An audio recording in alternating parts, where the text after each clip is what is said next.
Who gives a sitting politician serving the people the right to sign all these overseas agreements? They don't have it. Justice Kirby said, you think you've got the right. If you go overseas and you sign these agreements, bring them back to this country and put them to the people by referendum. Did you do it? No. So the problem we have now is these people are claiming we've got all these rights to do all these things because of international law.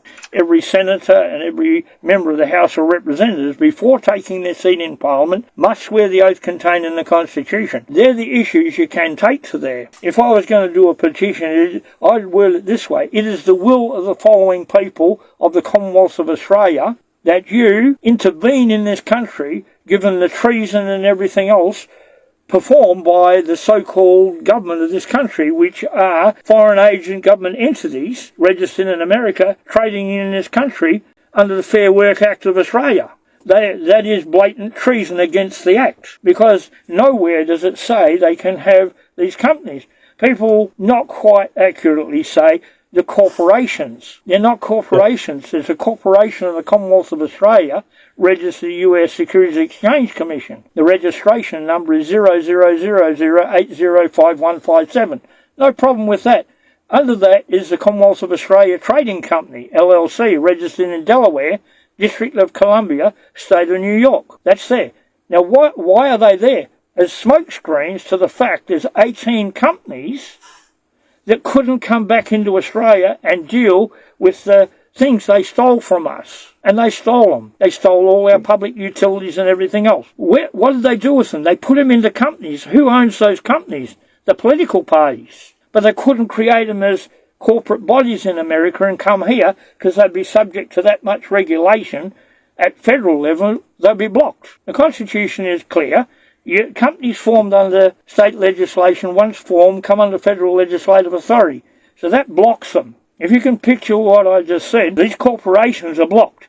So how did they do it? They went to the Foreign Agents Registration Act of America, 1938, and registered US Department of Justice as foreign agent government entities. That meant they could come into Australia under the Corporations Act 2001 Commonwealth, even though it's unlawful, and so like all the courts. But they came in that way under Section 51, subsection 20. That allowed them then to come into the States. Well, how could they come into the States? Through the Fair Work Australia Act 2009. Now, on the advent of the Queensland Rail case, HCA 11 of 2015, the High Court ruled, if you have an ABN number, you provide services for money, you're a trading company. So that locks them into the fact that once they come into Australia as foreign agent government entities, through the Corporations Act, they become trading companies. There's no way out. Now, when I filed all that in the court, they just sat there stunned like stunned mullet, because they knew then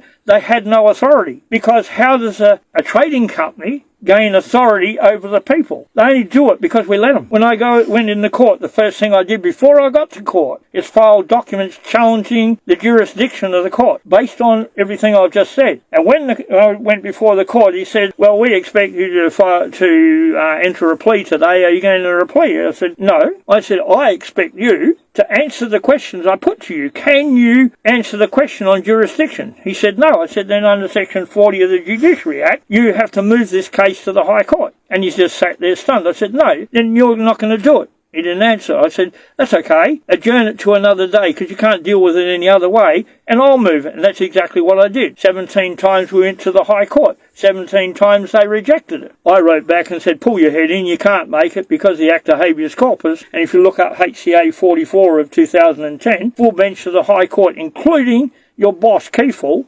ruled that 1688 Bill of Rights, habeas corpus and all imperial law is law in this country and must be complied with. Pretty steep thing. He couldn't get around it. I still got no answer from them, so I wrote back with a lawful requirement to state what your oaths were. So woman rings up and she said, I'm Registrar so-and-so, and my wife was recording it because we do all that, record what they say, and she said, we want to know what you want. I said, I want a copy of the oaths that you swore. And she said, I'll get a registrar to do it. I said, I thought you said you're a registrar. She said, I didn't do that. She said, but I'll look at your request and get back to you. Well, she was about 4 days off the time limit that I set because we were filing documents into England. But what I see is that Australia is in a unique position with our constitution, where the people are actually over the government. Absolutely. So all these things that people think apply, 100%. They don't apply because the people didn't agree to do it.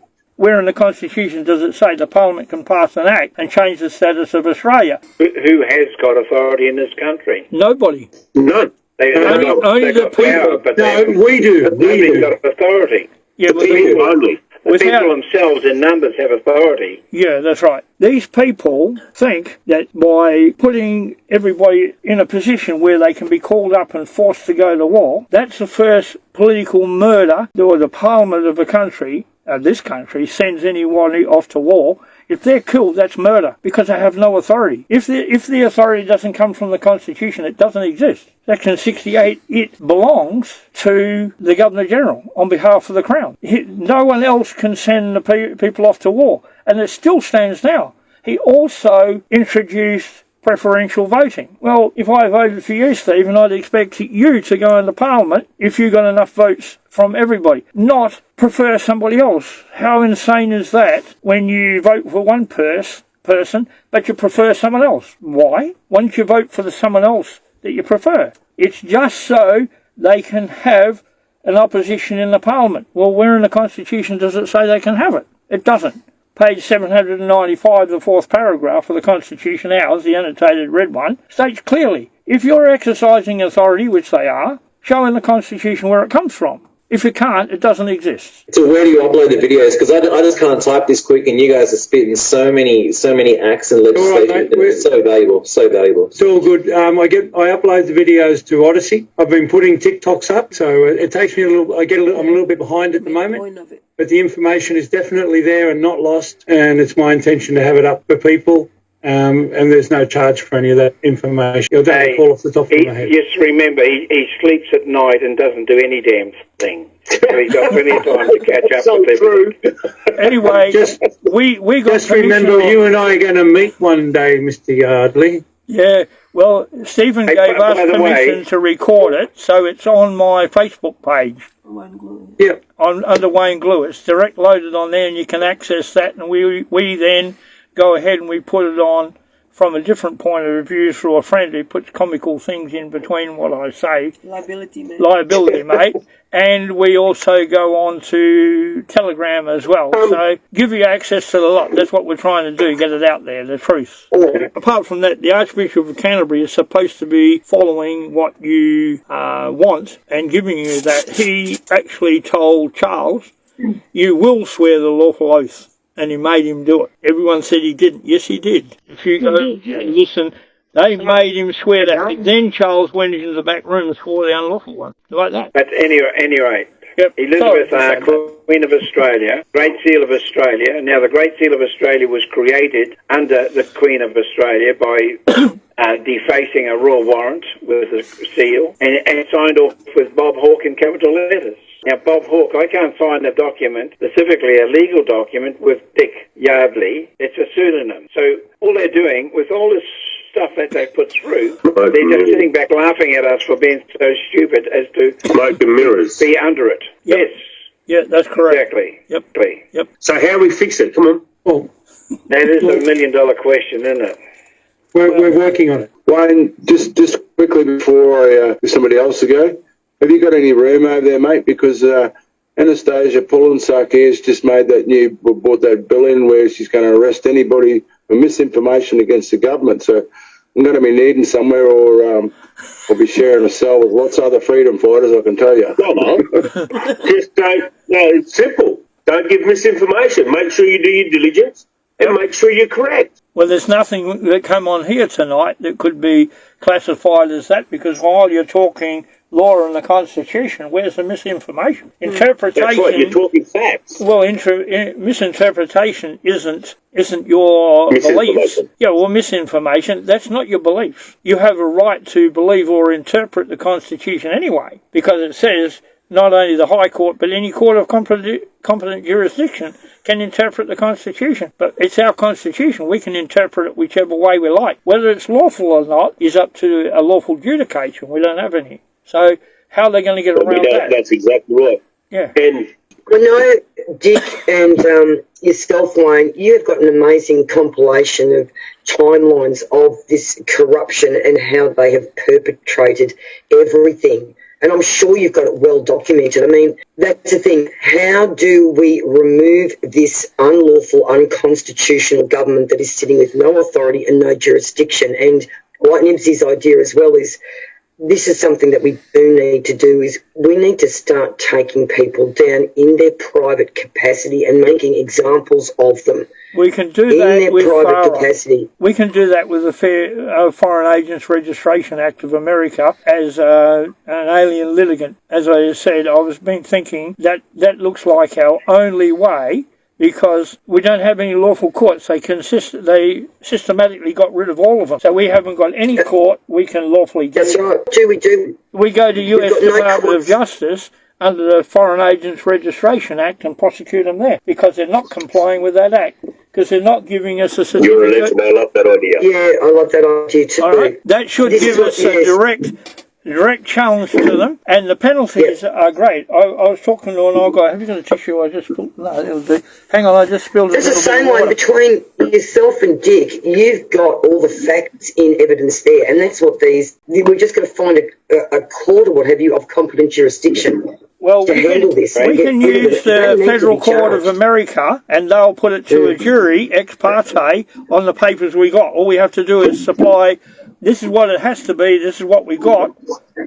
We're correct. They're wrong, and it goes to a jury, and they issue. The penalties are huge. And how would we go about it, Wayne, other than the collection of the facts in evidence? Well, other than that, you just go on the internet.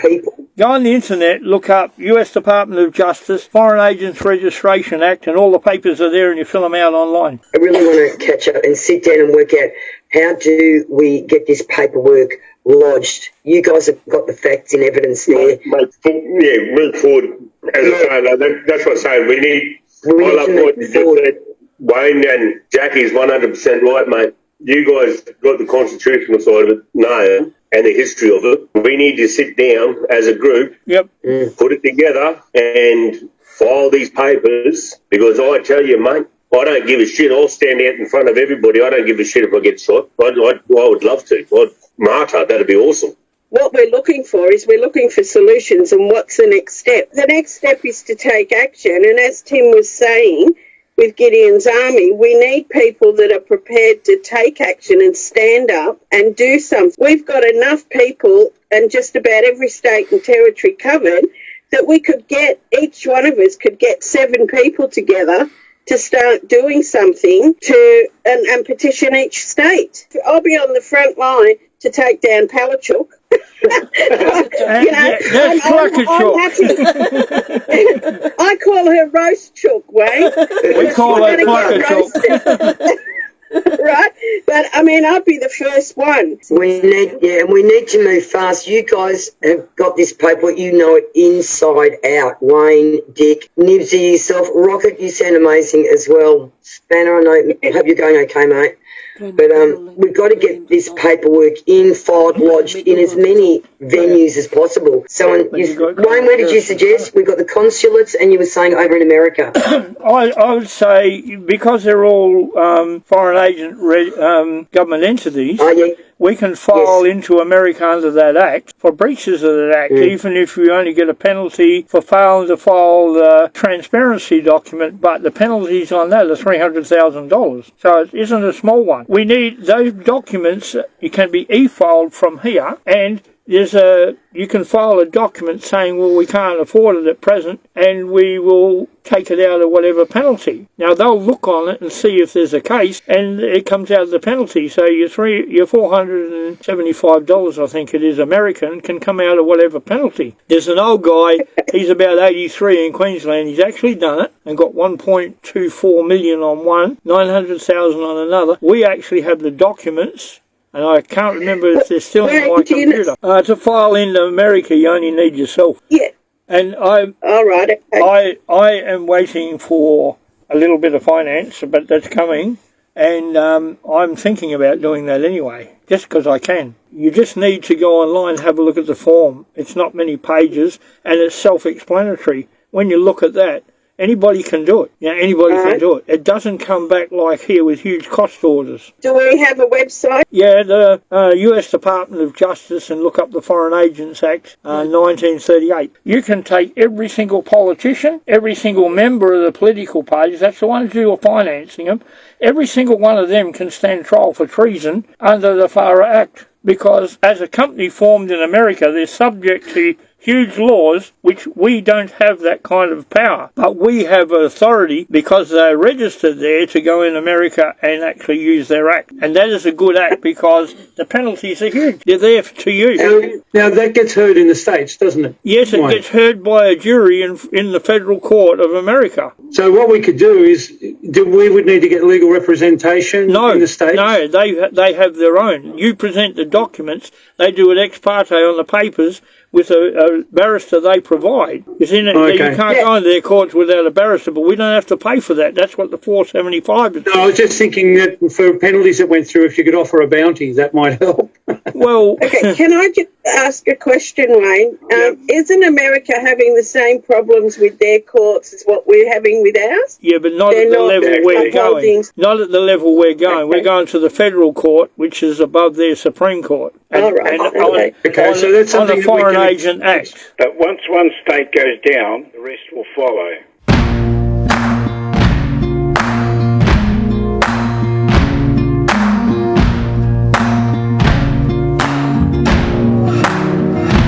You can run on for a long time, run on for a long time, run on for a long time.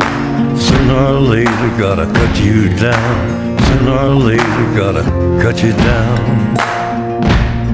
Go tell that long-tongued liar, go and tell that midnight rider, tell the rambler, the gambler, the backbiter, tell him that God's gonna cut him down, tell him that God's gonna cut him down.